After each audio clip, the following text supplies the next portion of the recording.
জানো তো বন্ধুরা, আজকে দুপুরবেলা না একটা বেশ আশ্চর্য ঘটনা ঘটলো। তোমরা ভাবছো কী এমন ঘটনা যে তার আবার আশ্চর্য? হ্যাঁ, সব বলবো তোমাদেরকে, কারণ তোমরা ছাড়া আমার আর কেউ নেই। যাই হোক, সমস্ত কথাই তো তোমাদের সঙ্গে শেয়ার করি, একটু অপেক্ষা করো, সব জানতে পারবে। যেরকম প্রত্যেক দিন আমি সকালবেলায় উঠি, সমস্ত সংসারের কাজ করে নিই, আজকেও সেই রকম যথারীতি সমস্ত কাজ করেছি। রান্না করেছি, তোমাদের দাদাভাই খেয়ে অফিসে চলে গেছে, মেয়ে খেয়েছে, টিফিন নিয়ে চলে গেছে। আমিও বাকি সংসারের সমস্ত কাজ করে নিয়ে তারপরে স্নান করতে চলে গেলাম। রিতার খুঁটিনাটিতে সকলকে অনেক অনেক স্বাগত। আশা করি তোমরা ভালো আছো, সুস্থ আছো। আমিও তোমাদের ভালোবাসায় খুবই ভালো আছি। তারপর কি ঘটলো জানো তো? পুজো টুজো দিয়ে সমস্ত খাবার দাবার গুছিয়ে নিয়ে খেতে বসবো, এমন সময় দেখছি সিঁড়ি দিয়ে ফট ফট করে আওয়াজ করে কে যেন ওপরে উঠছে। আমি ভাবলাম এত দুপুরবেলায় কে আসছে।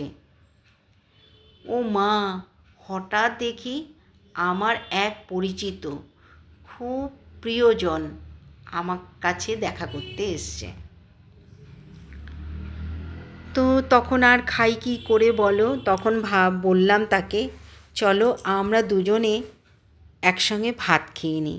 এবার সে বলল, না আমি খাই না, এত বেলায় আমি ভাত খাই না। তাহলে তোমাকে লুচি করে দিই, লুচি খাও। না, আমি লুচিও খাবো না, তোমার কষ্ট করতে হবে না, লুচি করতে হবে না এত বেলায়।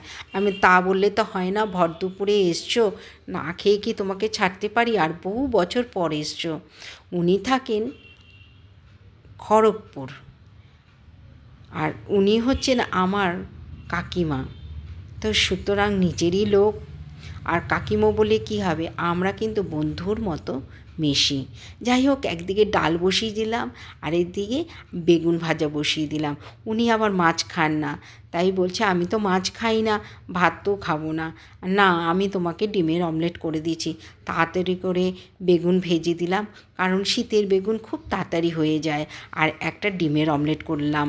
আর ডাল ছিল না, ডালও বসিয়ে দিয়েছি। ডালটা একটু সম্বর দিতে হবে, তো ডালটা সম্বর দিয়ে আমরা দুজনে খেতে বসে পড়ব। তাই যাই হোক, বেগুন ভাজাও হয়ে এসছে, ডালও মোটামুটি কথা বলতে বলতে ডালও হয়ে এসছে। ডালটা একটু সম্বর দিয়ে দেবো, দিলে মোটামুটি আমরা দুজনে মিলে খেতে বসতে পারবো। যাই হোক, আমরা দুজনে মিলে সমস্ত গুছিয়ে গাছি নিয়ে খেতে বসলাম। খেতে খেতে বহু বছরের পুরনো কথা দুজনে মিলে বলছি, আর দুঃখের গল্প, সুখের গল্প সবই হচ্ছে। যাই হোক, ব্লগটা তোমাদের ভালো লাগলে লাইক কমেন্ট শেয়ার করে দিও। আবার নতুন একটা গল্প নিয়ে তোমাদের কাছে হাজির হবো। আজকের মতো টাটা।